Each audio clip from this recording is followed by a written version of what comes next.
7 years chasing glory in silence. Kyle Anderson left home as Australia's first Aboriginal dartster at Dartstar and became a legend with a 9-dart finish. But every perfect throw came at the cruel cost of watching his son's childhood slip by on a screen, alone in foreign hotel rooms as his body crumbled. When he finally escaped the tour to embrace his family, it was already too late. What really happens when the dream you sacrifice everything for becomes your prison? Born in Subiaco in 1987, Kyle Anderson grew up in the western suburbs of Perth. A proud Noongar boy, he began throwing darts at just 6 years old. He watched his father play in smoky pubs, standing on tiptoes to reach the board, dreaming of one day making his own mark. By 9, he was already competing in tournaments, his throw as steady as any adult's.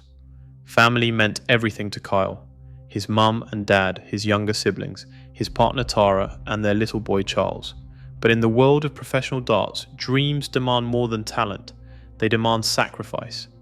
In 2013, Kyle dominated the Australian circuit, winning 7 titles and earning a spot at the World Championship in London. He walked onto the Alexandra Palace stage wrapped in heritage, his walk on song Solid Rock echoing his roots, his shirt a canvas of Aboriginal pride.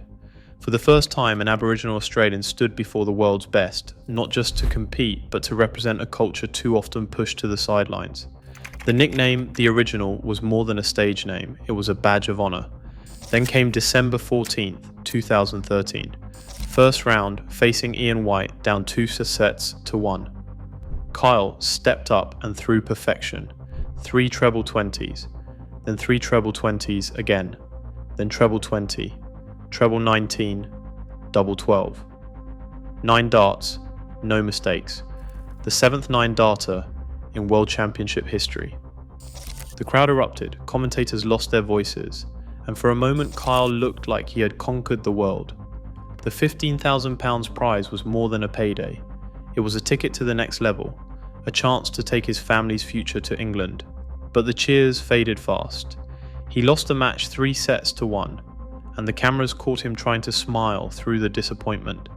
He said he hoped his performance would help raise the profile of darts in Australia, not knowing that this perfect leg would chain him to a journey far from home.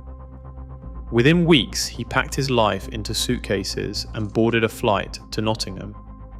He left behind Perth's warmth, his wife and his toddler son, 14,000 kilometres away. In England, he was the only Aboriginal player on the entire European tour, a stranger in a cold city, chasing a dream that now demanded everything he had. The world saw the 9-darter legend. Kyle felt the weight of every mile between himself and the family he loved. Trophies and applause filled the calendar, but the grind never let up. In 2017, after 3 years of living out of suitcases, Kyle claimed his first PDC ranking title at the Players' Championship. The win should have felt like a rival, but the celebration faded as soon as he left the stage.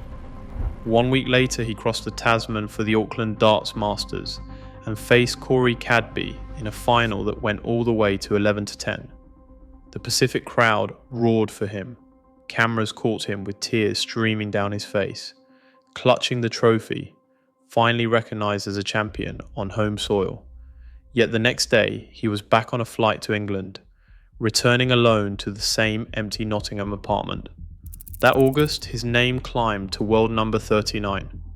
In October, he delivered another perfect 9-dart finish, this time against Michael van Gerwen at the European Championship semi-finals. It was a moment most players only dream about, but each victory came at a cost. Behind the rankings and highlight reels, his health was quietly slipping. The constant travel, the isolation, the pressure, his blood sugar spiked and his eyesight began to blur. Even as the world watched him climb, he struggled to read the numbers on the board. Manager Mac Elkin watched Kyle's life shrink to a cycle of airports and hotel rooms, saying he saw his family only 2 or 3 times a year, and that eventually took its toll on him. Every trophy felt lighter when he realised how much he was missing back home. The more he won, the more he felt the ache of absence. Loneliness pressed in from every side. For Kyle, the price of success was measured not in pounds or trophies, but in birthdays missed and memories he could never recover. March 2020 brought the world to a halt, and for Kyle Anderson, the silence was suffocating.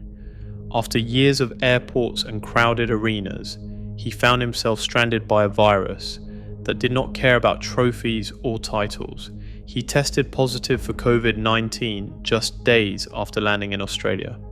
Quarantine rules sent him to a farm near Mount Morgan, Queensland, where he spent 4 weeks alone, no family, no visitors, just the sound of his own breathing at night.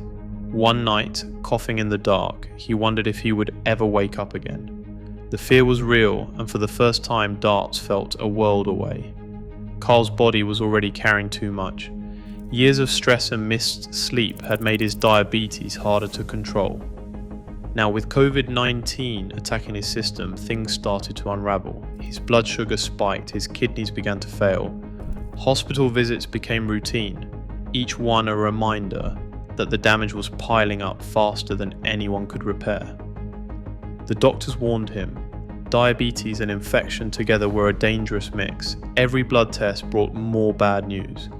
Isolation pressed in from all sides. His phone sat silent. No calls from the Professional Darts Corporation, no check-ins from the sport that had demanded so much of him. While the tour calendar stayed packed for those who could travel, Kyle was left to face his illness alone.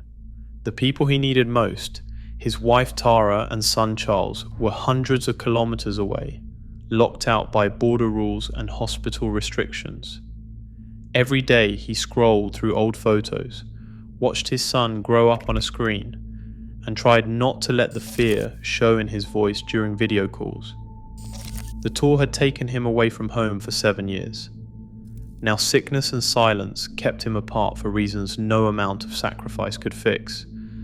As his kidneys weakened, the reality set in. The game he loved would never give back what it had taken.